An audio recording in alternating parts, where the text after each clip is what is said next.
कांग्रेस प्रदेश अध्यक्ष उदय भान हमारे साथ जुड़ गए हैं। स्वागत है आपका हरियाणा न्यूज पर। धन्यवाद। उदय भान जी, वोटिंग हो चुकी है, फैसले का इंतजार है, वोट काउंटिंग का इंतजार है। ज्यादातर अनुमान, ज्यादातर एग्जिट पोल्स आप लोगों की सरकार हरियाणा में बनती दिखा रहे हैं, क्या कहेंगे?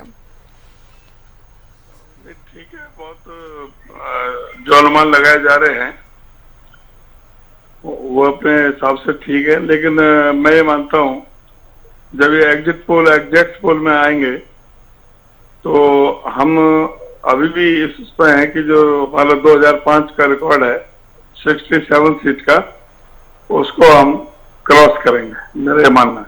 तो आप तो शुरुआत से ही, कई बार आपसे बात हुई है उदय भान जी, आप शुरुआत से ही कह रहे हैं 67 वाला रिकॉर्ड इस बार हम तोड़ने जा रहे हैं। दावा बीजेपी भी कर रही है, ये एग्जिट पोल आने के बाद भी बीजेपी कह रही है कि ये फेक साबित होंगे, सही साबित नहीं होंगे, हैट्रिक हम बनाने वाले हैं, क्या कहिएगा? नहीं, बीजेपी तो कहती है बीजेपी का यहाँ से मामला वो खत्म हो गया, और बीजेपी तो सारी झूठ की दुकान है। इससे पहले जो भी एग्जिट पोल आए हैं इनके, तो आपने देखा होगा कि कोई भी कहीं भी टिकते नहीं है किसी चीज पर। अगर ये एग्जिट पोल एग्जैक्ट पोल साबित होते हैं उदय भान जी, तो क्या ये एंटी इनकम्बेंसी थी हरियाणा में? इनका जो 10 साल का कुशासन रहा है और हमने जो मुद्दे उठा करके इनको बेनकाब करने का किया है, राहुल जी ने नेशनल लेवल पर इनके सारे जो मुद्दे थे उनका पर्दाफाश किया है। हर एक मामले में लोगों के अंदर एक उत्साह है और एक अपेक्षा है कांग्रेस पार्टी से। हमने जो कमिटमेंट किए हैं उनको हमें पूरा करने का है। दूसरा, इनसे जो हमने हरियाणा मांगे हिसाब अभियान में, इनमें एक एक मुद्दे पर व्यापक हमने चर्चा की है, बात की है, हर जगह गांव-गांव में हमने पहुंचाया है। इन पर बताने के लिए कुछ नहीं है। हिसाब मांगे हो तो इनसे कुछ नहीं है, सिर्फ जहर बोने का काम, हिंदू और मुसलमान का काम, और इनके पास में कोई मुद्दे ही नहीं है उसके अलावा। सिर्फ अपनी परफॉर्मेंस को नहीं बताते, गवर्नमेंट की क्या परफॉर्मेंस रही है, क्योंकि वहां जीरो है।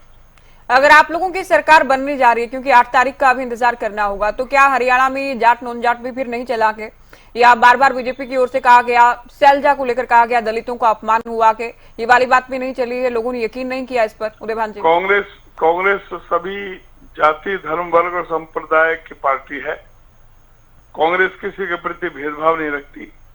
वो ये लोग हैं जो जातिवाद को बढ़ावा देने वाले, जो इन्होंने जाट नॉन जाट का लगाया हो या 1 और 35 जात का एक तरफ एक जात, ये इनके नारे हैं।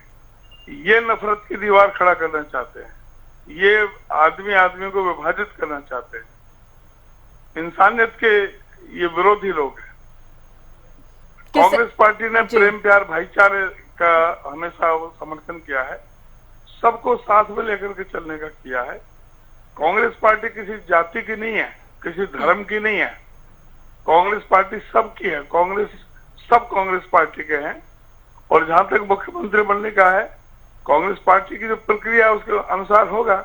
आप खुद ही इस उत्तर पर आ गए। आपको कहीं ना कहीं पता था, इस सवाल में पूछूंगी। सरकार बनने की स्थिति में सीएम के नाम को लेकर एकमत हो पाएंगे तमाम नेता, तमाम विधायक? बिल्कुल एकमत रहेंगे। जो केंद्रीय नेतृत्व और कांग्रेस विधायक दल जो फैसला करेगा वो सबको मान्य है। चलिए, बहुत शुक्रिया जी। बात पूरी कीजिएगा।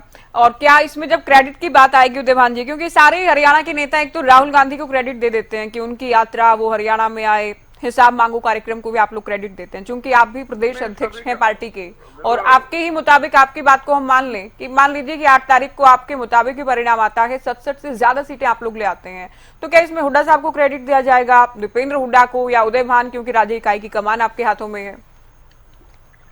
देखिए, सभी जो नेतृत्व कर रहे हैं पार्टी का अलग अलग से, चाहे वो विधायक दल के रूप में है, चाहे मैं पार्टी के संगठन के अध्यक्ष के रूप में हूँ, चाहे हमारे नेशनल लेवल पर राष्ट्रीय अध्यक्ष और लीडर ऑफ अपोजिशन है, सभी प्रचार में है। सबको ही श्रेय जाता है, पार्टी को श्रेय जाता है, किसी एक व्यक्ति विशेष का नहीं है। सबकी पार्टी है, सबसे मिलकर ही, सबको मिलकर ही जो ये सभी का इसमें सहयोग है। एक किसी का वो नहीं है, अकेला कोई आदमी नहीं चला सकता कहीं भी। बिल्कुल ये टीम वर्क है, इसमें कोई दो राय नहीं। बिल्कुल अंतिम teamwork। अंतिम सवाल, कार्यवाहक सीएम नायब सिंह सैनी ये कह रहे हैं हम जीतेंगे, कांग्रेस वाले कहेंगे ईवीएम खराब हो गई या फिर ईवीएम हैक हो गई 8 तारीख को। इन लोगों की खुद की हवा खराब है।